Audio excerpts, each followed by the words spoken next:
My name's Aaron Kelly. Facebook told me today that in 2012, on this exact same day, I was opening up for Chicago Farmer, June 16th. Except I didn't know Matt or Andy or any of you guys were probably there either back then. So it's really nice to be here. My name's Aaron Kelly, and this first song was supposed to be a love song, but turned out to be a love song, I think, about writing songs. The chorus ended up just trying to be that.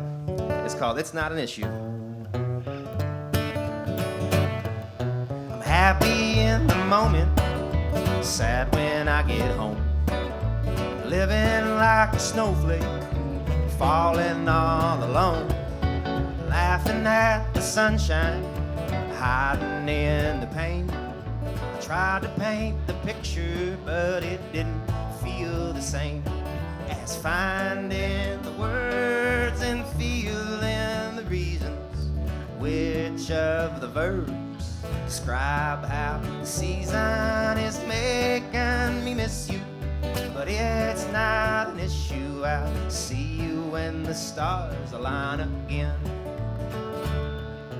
Driving to the airport where your plane's touching down.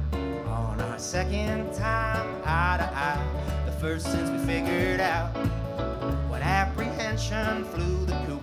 We got our only wish. I bought you something thoughtful, but it didn't do the trick. Not like finding the words and feeling the reasons.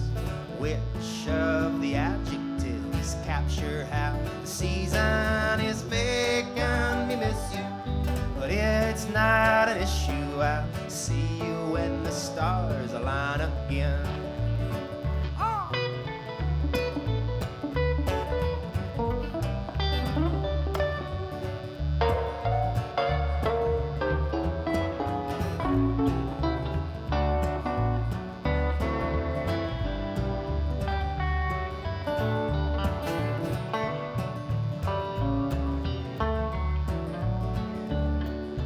I'm no academic, I'm no Jerry Jones. I don't know my credit score, I don't own a home. But somehow you're still standing, wanting at my door. You come 1,000 miles and you ain't going back no more. And I'll be finding the words and feeling the reasons, singing a melody that sounds how the season is making me want you. And oh, how I want to love you till the Milky Way explodes into Andromeda someday.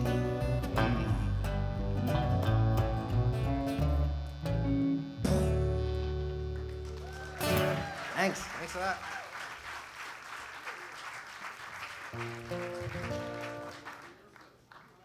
I went to a year of state school at ISU.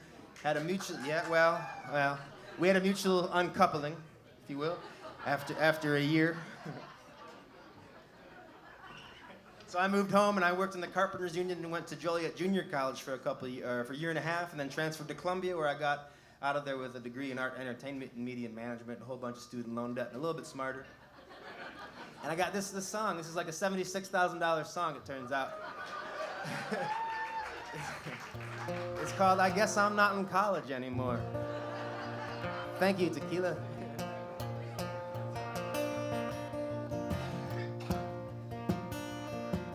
Well, I never was a frat boy in my 7 years at school. But I'd still puff up and say dumb stuff like Shakespeare was a fool. And I never got me a PhD, not an STD or any drinks for free.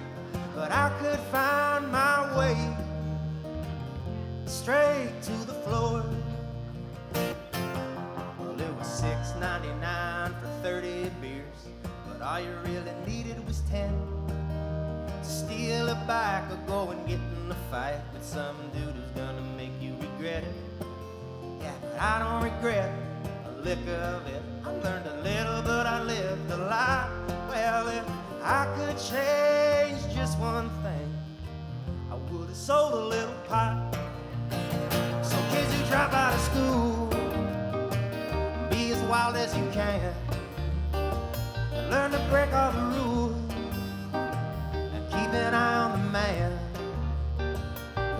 keeping score. Oh, I guess I'm not in college anymore.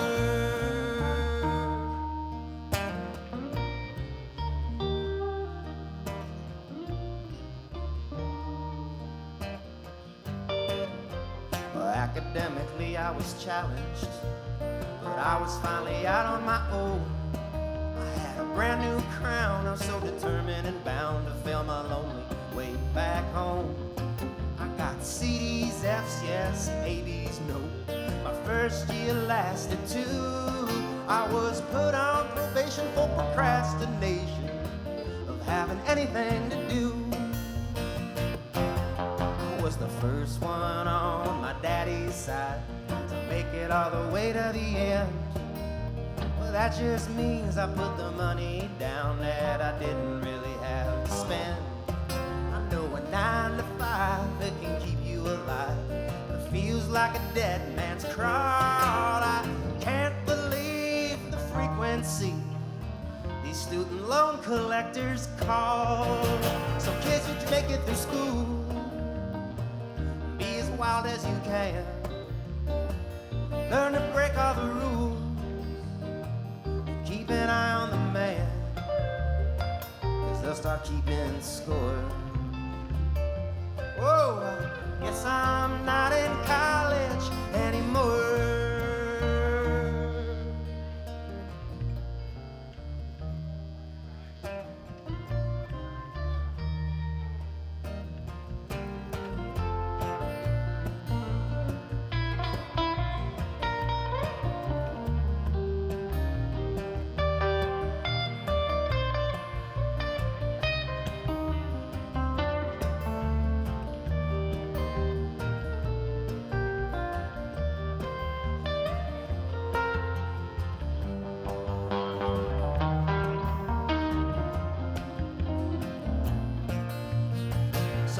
Don't go to school, be as wild as you can, learn to break all the rules, and don't turn into the man, or you'll start keeping score.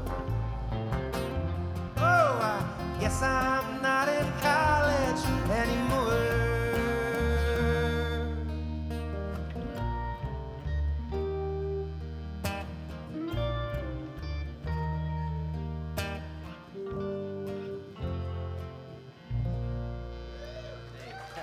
Thank you.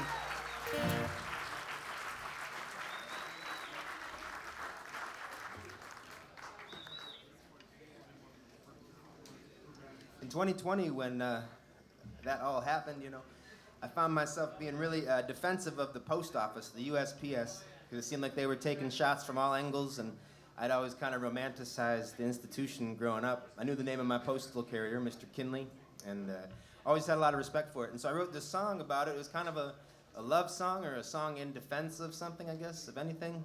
And I got to thinking about how I would introduce it when shows came back, because there weren't any shows at the time. And I thought, like, what I just said wasn't enough, it was boring. So I was like, what else can I do? So I used the lyrics as a cover letter to be a postal carrier, thinking that if you used a poem as a cover letter, it just disqualified you from the job, and that they wouldn't offer it to me, but I'd still have the story that said I used it.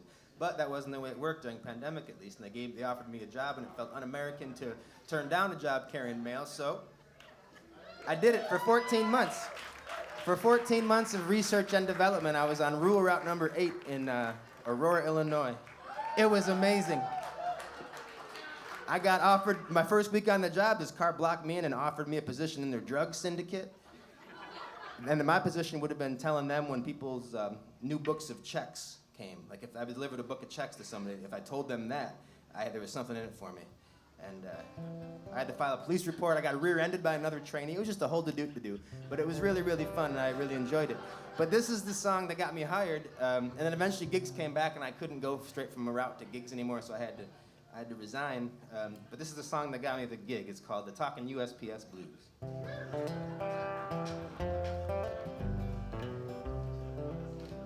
Remember Benjamin Franklin or John Prine, Abraham Lincoln, or this cousin of mine? They all made an honest living working for the U.S. mail. Now for Pony Express preschool me, my first recollection of the post office be the mailman bringing them Christmas catalogs. Yeah, and up through the years they were always on time, a model of consistency and national pride authorized by the U.S. Constitution, might I add. And Columbia House meant endless CDs, publishers clearing, lottery dreams, and what's that magazine for Dad wrapped up in plastic? Postcards, report cards, birthday cards from Grandma.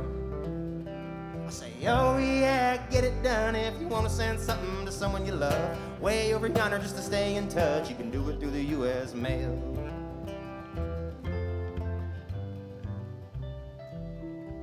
And then you graduate to professional stress, get your very own address, mailbox, envelopes, packing tape and stamps.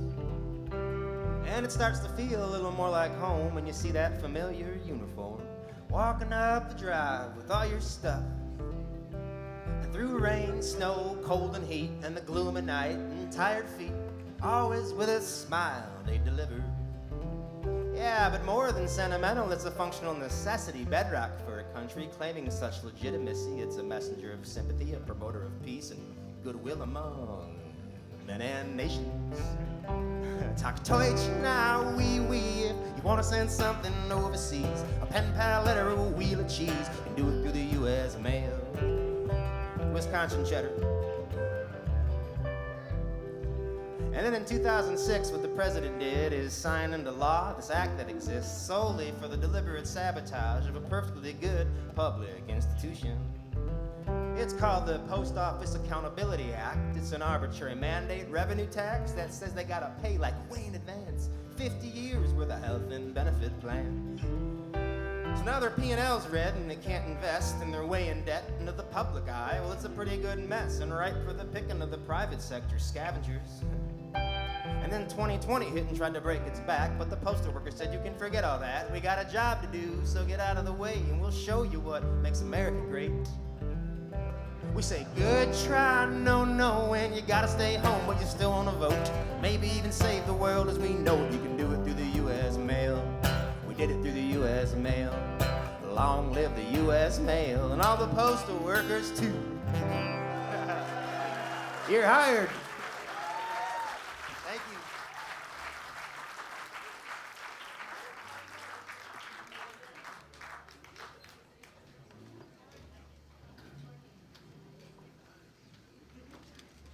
Again, this is Matthew Pittman on guitar over there. Andy Greiner on bass. And Chicago Farmer in the field notes coming up next. I come from a very Brady Bunch kind of family. My mom had my brother and my sister, a boy and a girl, and then their father was killed in a car accident, so she was a single mom with them. And then my dad had 4 boys, and their mom just kind of checked out, so he was a single dad with 4 boys. And they came together, got married, and they had me. And so I grew up around all that kind of mixed family awesomeness, and it was a really cool way to grow up. My brother Brandon taught me how to play sports and stuff. My sister Mia taught me how to be a man, and then my brother Dan, he taught me how to play music and how to see art and everything, and how to rescue animals and just all kinds of stuff. And I remember my freshman year at ISU, actually, I was in the Watterson dorm, and yeah, oh man, Van Buren, baby, Van Buren 4, yeah. And I was up. This goes pretty heavy quickly, but I was feeling that way in the moment. And I got a call, and my dad said my brother had been hurt at work, and I should come home. And so I did. And he'd been paralyzed from the waist down with a piece of heavy machinery. He made it another 9 years after that, and there was high, low, and in between. But he was living with a lot of pain, and his body gave out about 10 years ago. And then we were making this new record. We have a record we put out in September called "Songs Still Sing" that borrows a line from this song. But this was me trying to talk to Brother Dan. This is, and for anybody who misses anybody, you know. This is called "The Brothers Lament."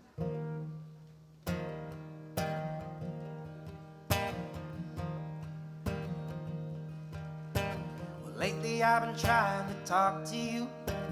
You're so good at everything you do. A bad dream come true. You were destined to. And I've been working hard to cash these checks. You can do it right on your phone now. What the such a different mess than it was when you left.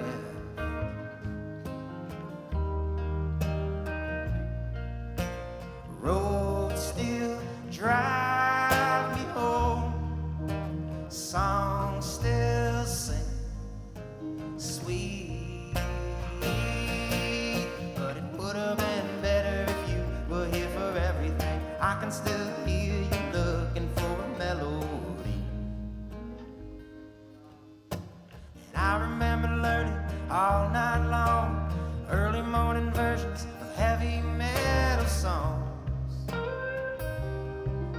You said welcome home, sanitarium. Now Brandon's got depression worse than Dad. He tried to call it quits, but he even failed at that. Is how it probably lands with a troubled man.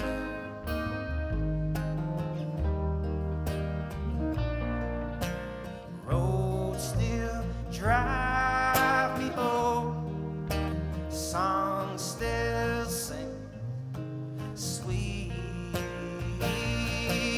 but it would have been better if you were here for everything. I can still hear you looking for a melody.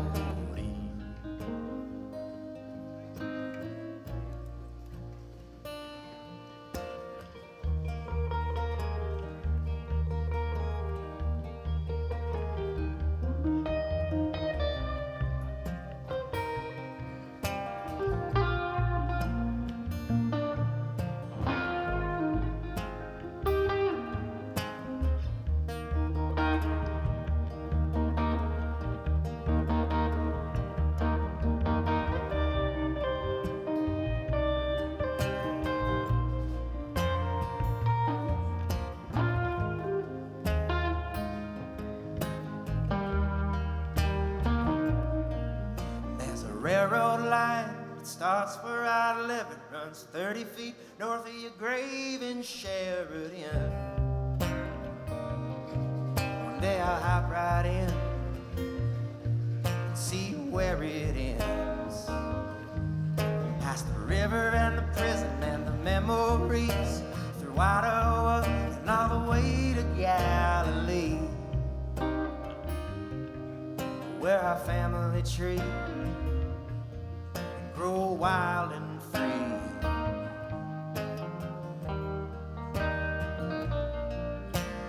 Roads still drive me home, songs still sing, they sound sweet, but it would have been better if you were here for everything. I can still hear you looking for a melody. It would have been better if you were here for everything. I can still hear you looking for a melody. Would have been better if you were here for everything. I can still hear you looking for a melody. Would have been better if you were here for everything. I can still hear you looking for a melody.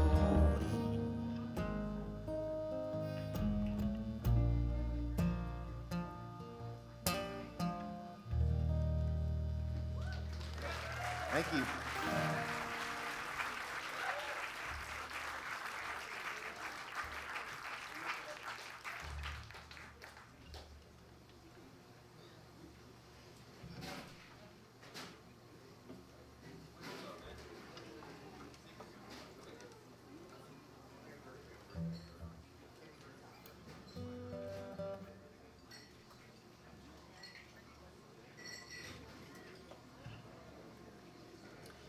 We put my dog Banjo on the cover of the album. I had him for 10 or 9 years. He was 10 years old. He traveled around with us.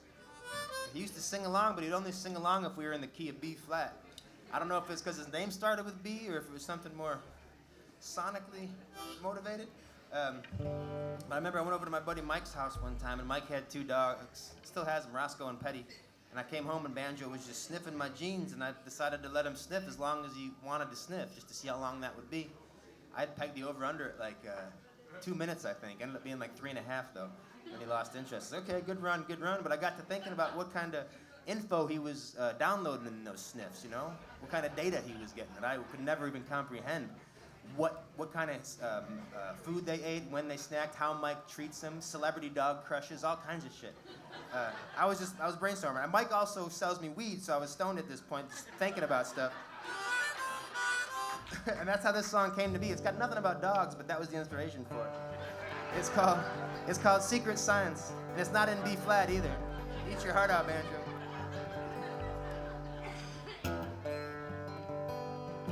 Is there a secret science we don't know about?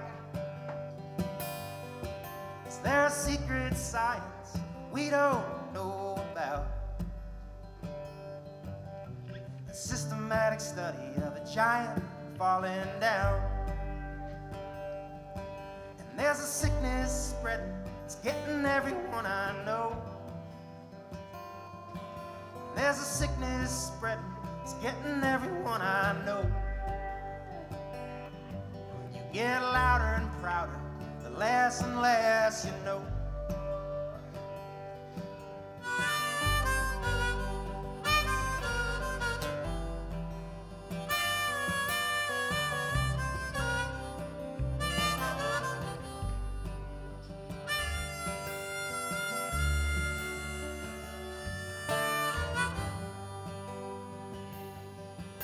They say every morning is the chance for a brand new start. They say every morning is the chance for a brand new start. Are saying it is easy, doing it is nothing but hard. So I laid down last night on a bed I did not make. I laid down last night on a bed I did not make. When I was looking for love, you just pointed out my mistakes.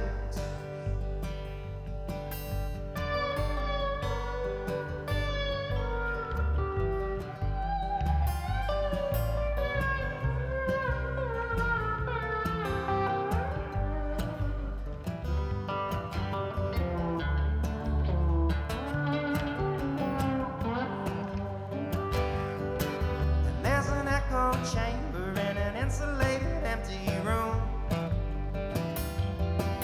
There's an echo chamber in an insulated empty room. Nobody ever listens, they just look at you. I saw the president bleeding in a dream I had on Christmas Eve. I saw the residents bleeding in a dream I had on Christmas Eve. Got no tricks, got nothing up my sleeve.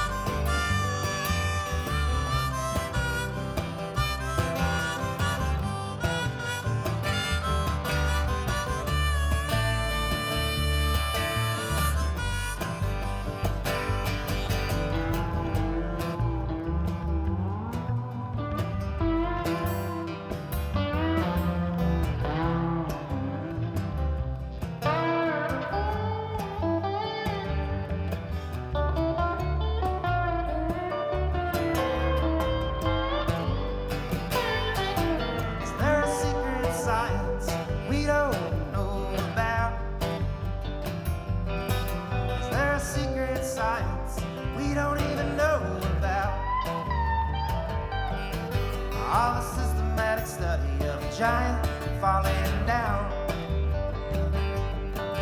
It's the systematic study of a giant falling down.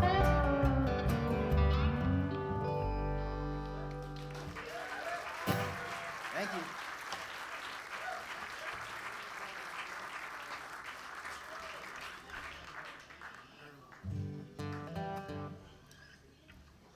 Hey, Jake, are you in the sound of my voice? I know I told Jake that we were going to do the weed song, and then we're going to bring up Mr. Jaik Willis to play a couple with us. But is Jake? Oh, there you go. How about a warm welcome for Mr. Jaik Willis?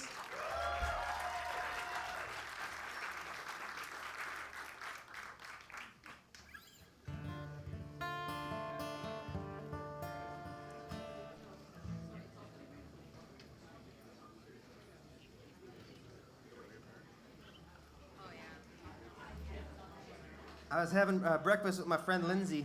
This is where this song came from. I was having breakfast with my friend Lindsay at this place called the Oswego Family Restaurant. It's No, really? This is a great night.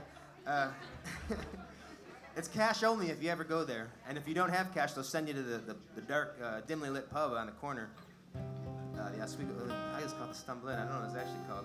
But she asked me in that breakfast, she said, how are you maintaining such a positive outlook in such trying times?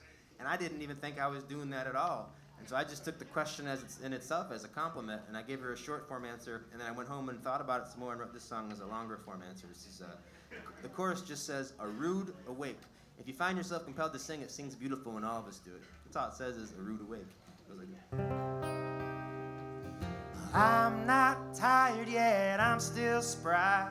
I got a good idea as to how and why.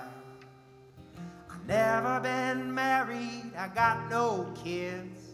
A dog and a guitar are my best friends.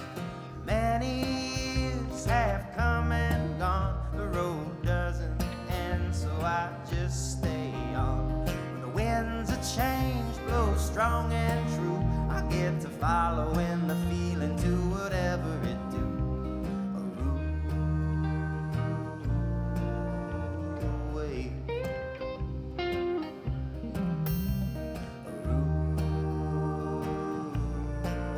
rude way. There's no ill will, there was a lesson learned.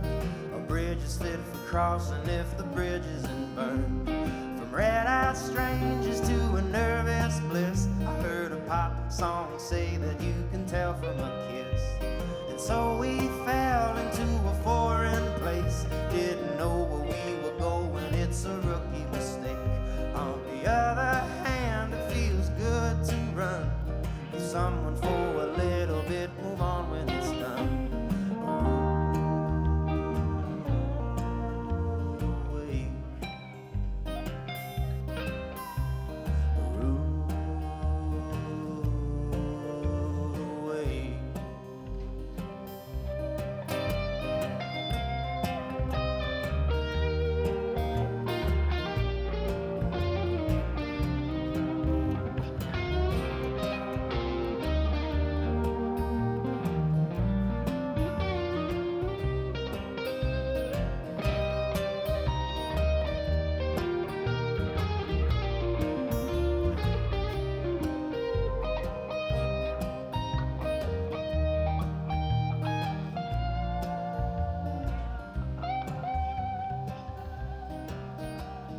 Last night sitting there, I broke down and cried. I wonder how I'm gonna feel when I'm 75.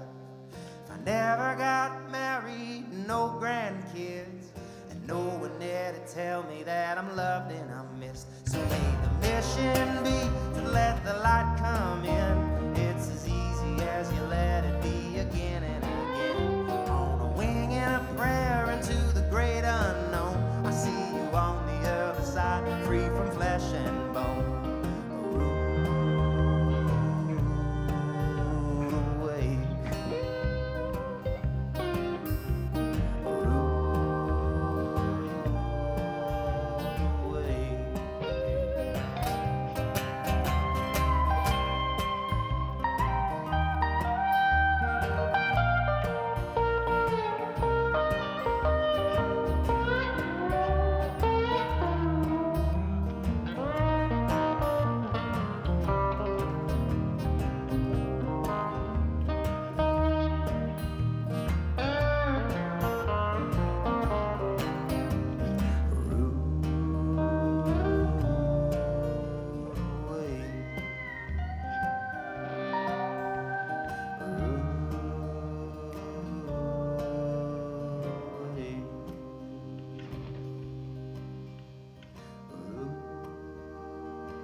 I love that.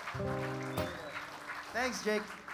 We're going to do one more and then get Chicago Farmer and the Field Notes up here. Thanks for being such a nice audience to us, everybody. I do appreciate playing in this room always and forever.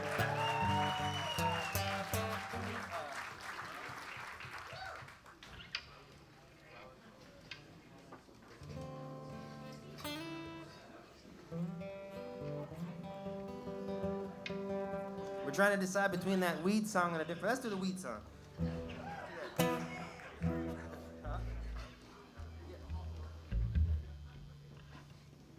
It's legal now, but it's still a relevant song. It's the story of the first time I ever tried cannabis. I was with my buddy Dave Bruno, and Dave Bruno and I were... it was the summer before our sophomore year, and we were going over to Brian Mason's house. And Brian Mason, we were walking over there from my house, and Brian Mason was the kid whose house and whose basement your parents didn't want you in ever, especially if his parents weren't home, and this was the middle of a summer day, so nobody was there except Brian Mason, his upperclassmen friends, and us two underclassmen walking so unknowingly over. And so we went over there, and we spent a couple hours in the basement, and this is the story of that day. This song is called I Love Flowers. Everybody does. I'm a teaching artist in this after-school program in School District 33. This last semester, one of my students said, "Mr. Aaron, will you write on the top of my paper, I love flowers?" And so in that moment, I paused for a second, I grabbed my phone, I hit voice memo, I said, "What did you say, Sophia?" And I just had to capture it and send it to all my friends. It was good. But this is the story of that day. It's called I Love Flowers, everybody does.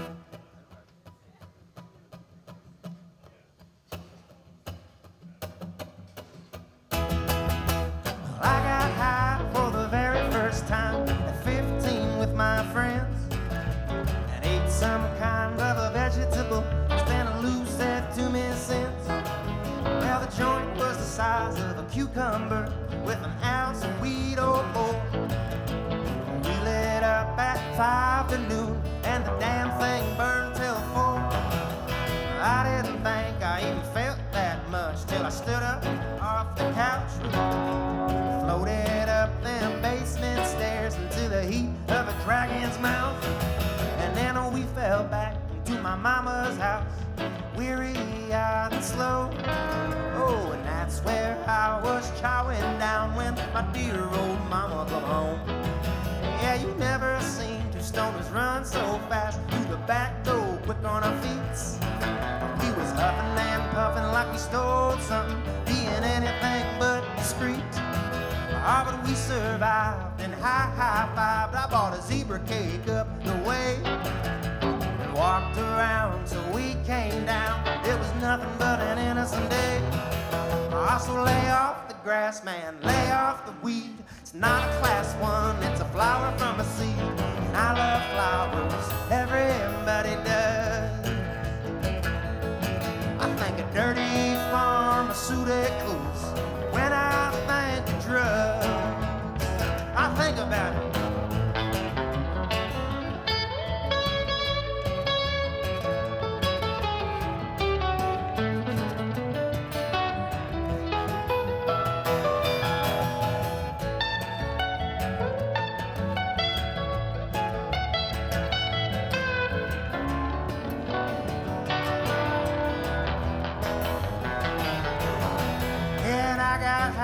For the 1,000th time at 25 with my band, rolled around for all these years singing songs, wearing funny hats. I've met a lot of people suffering from all kinds of things, hanging on by a thread. Oh, and I can relate, so we would stay up late, spend a little time out of our heads. Oh, well, again and again, the best medicine for lawyers up to hotel maids. Give an epileptic kid a little cannabis, put some butter in a birthday cake. Also lay off the grass, man, lay off the weed. It's not a foot of sin, it's a flower from a seed. And I love flowers, everybody does. I think of dirty pharmaceuticals, overpriced medicinals, escaping from a hospital. When I think of drugs, Thanks again, everybody. I'm Aaron Kelly. That's Matthew Pittman and Andy Greiner. Come back. We're playing American Music Fest July 2nd, too. Chicago Farmer in the Field Notes coming up next. I love flowers. Everybody does. Thank you so much.